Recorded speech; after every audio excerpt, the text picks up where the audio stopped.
하나님은 당신을 아끼십니다. 앞뒤 좌우 한번 고백하고 찬양해 줍니다. 하나님은 당신을 아끼십니다. 한 번 더. 나도 당신을 아낍니다. 하나님이 아끼시는 생명이 있습니다. 니느웨 12만 명의 좌우를 분별하지 못하는 그들의 생명을 하나님이 아끼셨습니다. 막연하게 아끼신 게 아니라 그들이 돌이키고 회개했을 때 하나님이 그들의 생명을 아끼사 내리기로 했던 심판을 거두셨습니다. 회개하는 생명을 하나님이 아끼시는 것입니다.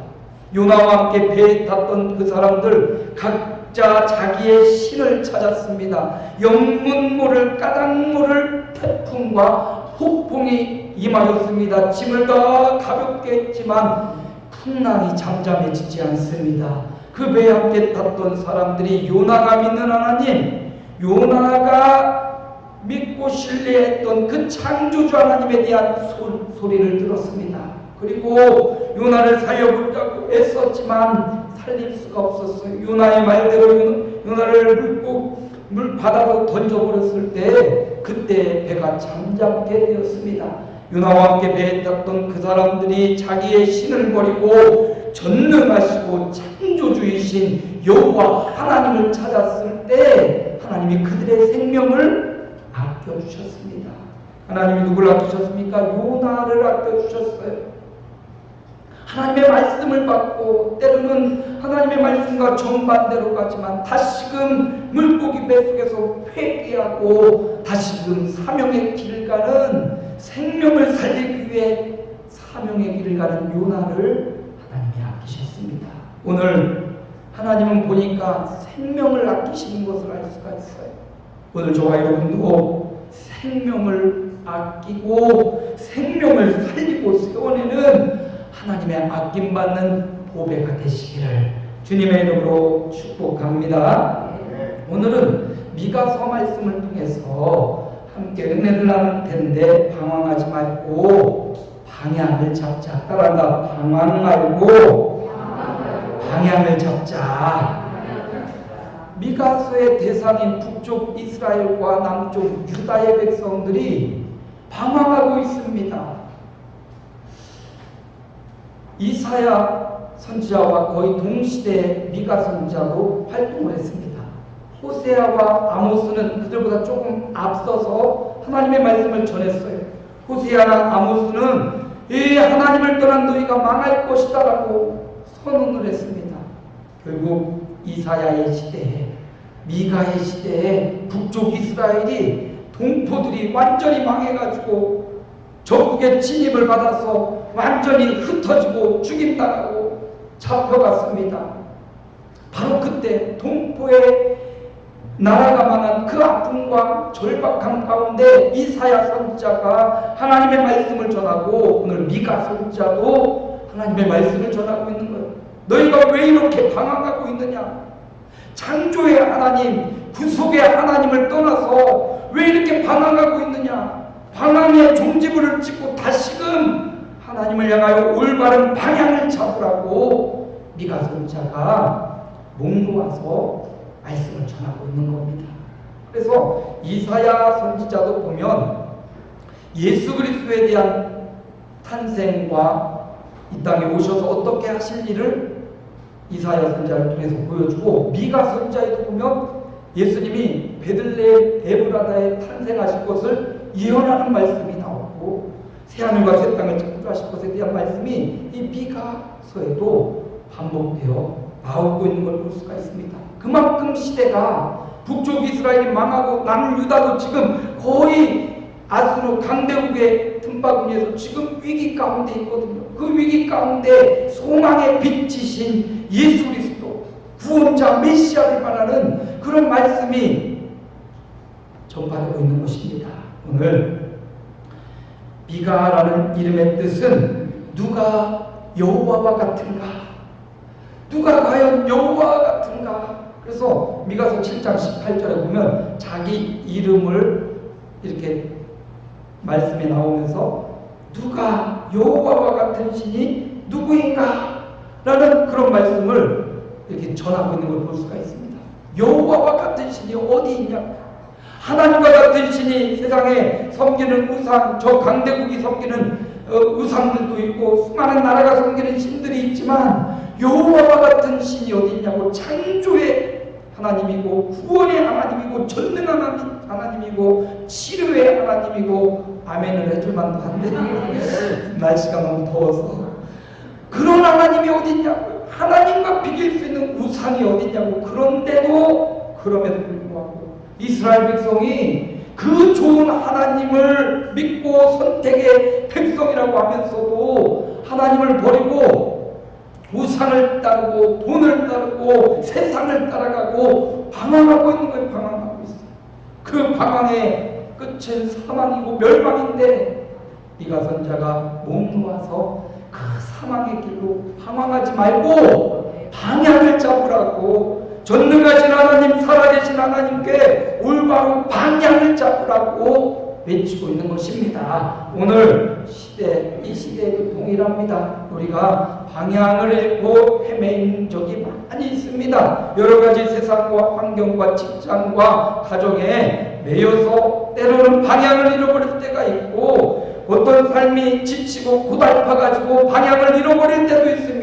내가 지금 무엇을 해야 될지 어떻게 살아야 될지 방향을 잃어버릴 때가 있습니다. 그때 바로 미가 선자의 말씀을 붙잡고 방향을 새로 정하고 잡는 그런 역사가 있기를 소망합니다. 방황하지 않고 방향을 잡으려면 세 가지를 주목해야 됩니다. 첫째, 구원의 감동을 회복해야 됩니다. 따라합니다. 구원의 감동을 회복해야 합니다.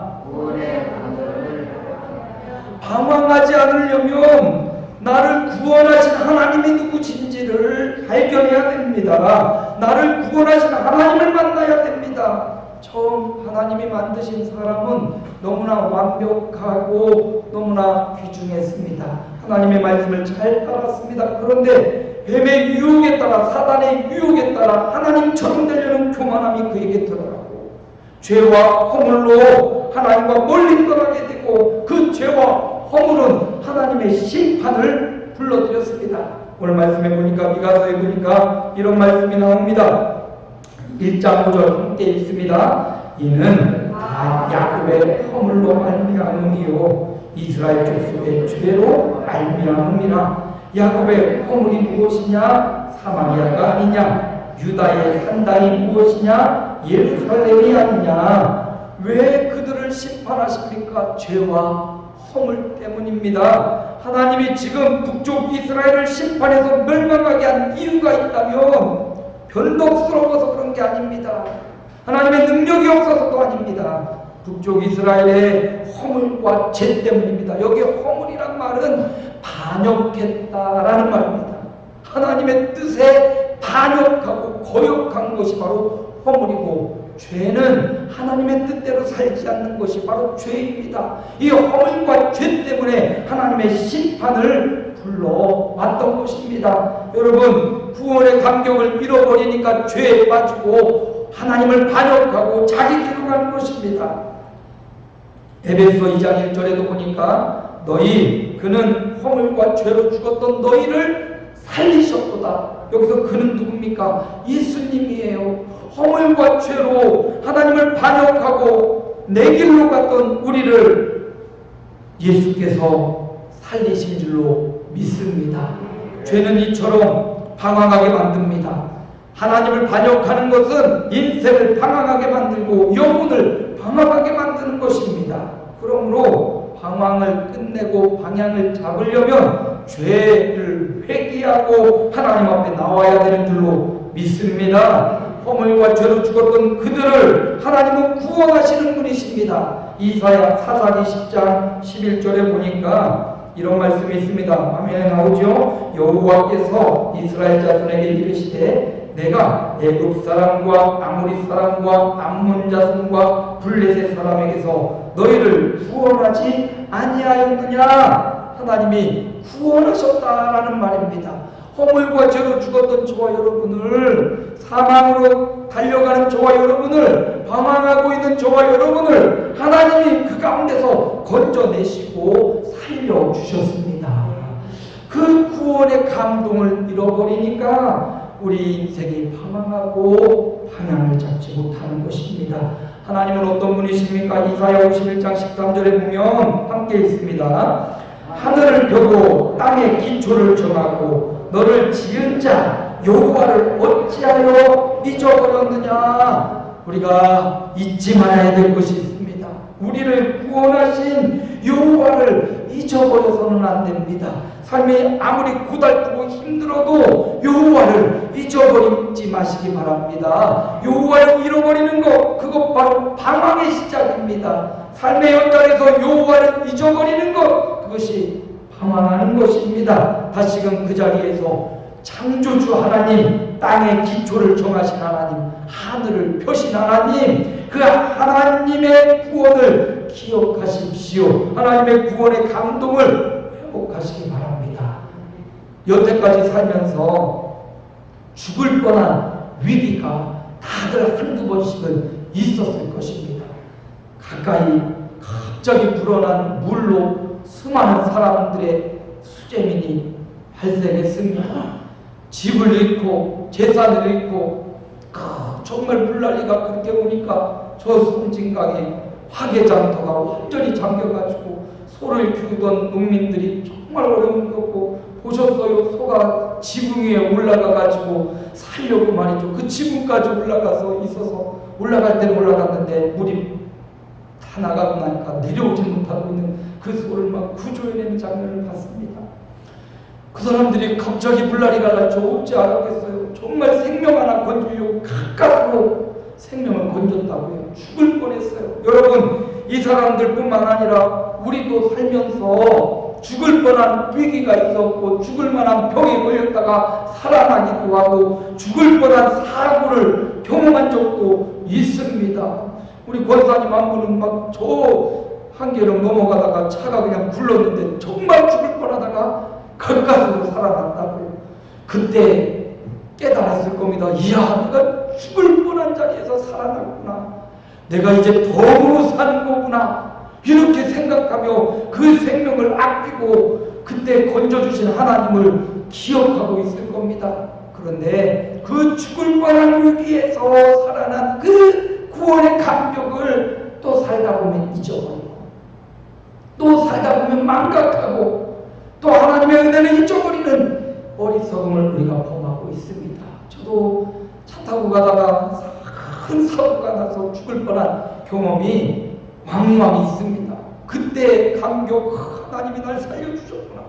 여기서 내가 죽을 수도 있었는데 이제 똑바로 살아야지, 이제 하나님 바라보고 살아야지 하고도 또다시 돌아서서 또다시 하나님의 은혜를 잃어버릴 때가 너무나 많다는 거죠. 여러분, 방황하지 않고 올바른 방향으로 살려면 저와 여러분을 살려주신 하나님을 기억하시기 바랍니다. 더 나아가 육체의 생명뿐만 아니라 예수님을 믿고 구원받은 이 구원의 감격을 잃어버리지 마시기 바랍니다. 구원의 감격이 우리 인생에 사라지면 우리가 하는 모든 것이 일이 되고 그것이 짐이 됩니다. 그런데 구원의 감격이 있으면 우리가 하는 예배가 기쁨이요, 우리가 드리는 기도가 기쁨이요, 우리가 드리는 찬양이 기쁨이고, 우리가 교회에서 섬기고 봉사하는 섬김이 그것이 또 기쁨이 됩니다. 근데 구원의 감격이 사라지면, 하나님이 날 구원해 주셨어라는 이 구원의 감격이 사라지면 예배 드리는 것도 귀찮아지고 찬양하는 것도 세상 노래보다 즐겁지도 않고 하는 것마다 부담이고 짐이 될 수 있어요. 왜? 구원의 감격을 잃어버리니까. 성도에게 있어서 가장 중요한 게 있다면 바로 이 구원의 감격. 내가 예수님을 만나고 내가 교회 와서 말씀을 듣고 내가 예수 믿고 구원받았구나. 비록 이 땅에서는, 이 세상에서는 어렵고 힘든 삶이 이어질지라도 예수 믿고 구원받아 영원한 천국을 소유했던 이 구원의 감동을 잃어버리지 마시기 바랍니다. 방황하지 않고 올바른 방향을 향하여 가기 위해서는 여러분, 저와 여러분의 마음에 이 구원의 감격을 잃어버리지 말고 이 구원의 감격으로 예배하고 이 구원의 감격으로 찬양하고 이 구원의 감격으로 하나님 앞에 나오고 이 구원의 감격으로 성도들을 돌보는 하나님의 종들이 되시기를 주님의 이름으로 축원합니다. 하나님을 잊어버리지 않는 주님의 종들이 되시기 바랍니다. 두 번째, 방향을 잡으려면 따라한다. 말씀의 감동을 회복해야 합니다. 말씀의 감동을 회복할 때 우리는 방황하지 않고 올바른 방향을 찾을 수 있습니다. 오늘 미가서 4장 2절에 보니까 이런 말씀이 있어요. 오라, 우리가 여호와의 산에 올라가서 야곱의 하나님의 전에 이르자. 그가 그의 도를 가지고 우리에게 가르치실 것입니다. 우리가 그의 길로 행하리라 하니니 이는 율법이 시온에서부터 나올 것이요 여호와의 말씀이 예루살렘부터 나올 것입니다. 말씀이 어디서 나옵니까? 시온에서부터 나옵니다. 말씀이 예루살렘에서부터 나온다고 했어요. 말씀의 감동을 잃어버리니까 방황하는 겁니다. 북이스라엘과 남유다가 하나님의 말씀의 감동을 잃어버렸어요. 하나님은 말씀하시는 하나님이고 말씀이 곧 하나님이라고 했는데 그 말씀을 잃어버렸습니다. 홍수가 났다니까 홍수난 그들 가운데 가장 필요한 게 있다면 마실 물이라고 합니다. 그렇게 물이 많은데 홍수나서 물이 넘치는데 정작 마실 물이 없더라는 거예요. 여러분, 우리는 말씀의 홍수 같은 시대에 살고 있습니다. 텔레비전만 틀어도 핸드폰만 틀어도 말씀이 수없이 많이 쏟아지는데 그런데 그 많은 말씀의 홍수 가운데 마실 말씀이 있어야 돼. 내가 먹을 말씀이 있어야 되는데 내가 마시면 말씀이 없어서 목이 말라 죽는 거예요. 여러분, 구약시대에는 이렇게 신구약 성경이 다 있지 않았단 말이죠. 그럼에도 불구하고 구약의 성도들은 미가 선자의 이 말씀 하나를 붙잡고 일평생 살 수 있었어요. 믿음을 지킬 수 있었습니다. 그런데 오늘날 홍수와 같은 말씀의 시대에 저와 여러분이 말씀을 잃어버리고 말씀의 감동을 잃어버리고 말씀을 마시지 않는다면 이 말씀의 감동을 잃어버리면 우리는 방황하는 인생, 어떻게 살아가야 될지 어디로 갈지 모르는 방황하는 인생인 것입니다. 미가서 4장 2절은 참 유명한 말씀이에요. 이 말씀이 너무 좋아서 예수전도단에서 이 말씀을 가지고 찬양을 만들었어요.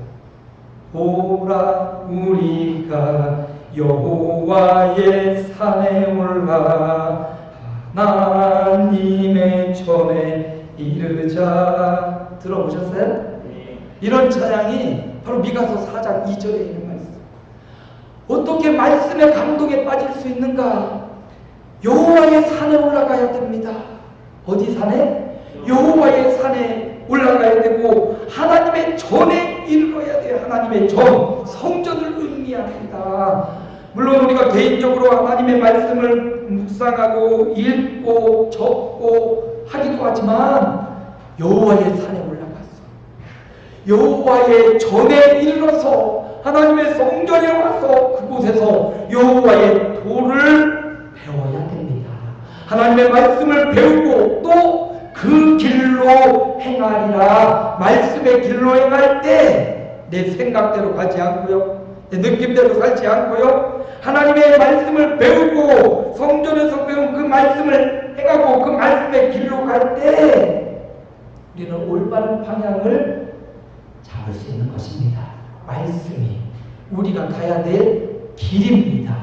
말씀이 우리가 다녀야 될 길이라는 거예요. 여러분, 길 중요합니다. 길이 있는데 자주 사람이 다니지 않으면 금세 그 길에 숲이 우거져요. 언제 길이었는지 모르게 됩니다. 그 길로 다녀야만 그곳에 풀이 나지 않고 길이 나 있는 거예요.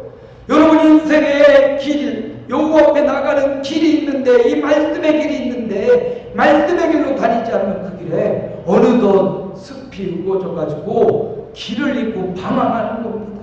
말씀이 우리 인생의 길이, 그 말씀의 길로 다녀야 됩니다. 그 말씀의 감동이 회복되어야 됩니다. 예전에는 말씀 한 절만 봐도 와, 이 말씀인데라고 눈물을 흘렸는데 이제 말씀을 보고도 감동이 없어. 북이스라엘과 남유다의 사람들이 이 말씀에 감동을 잃어버렸어요.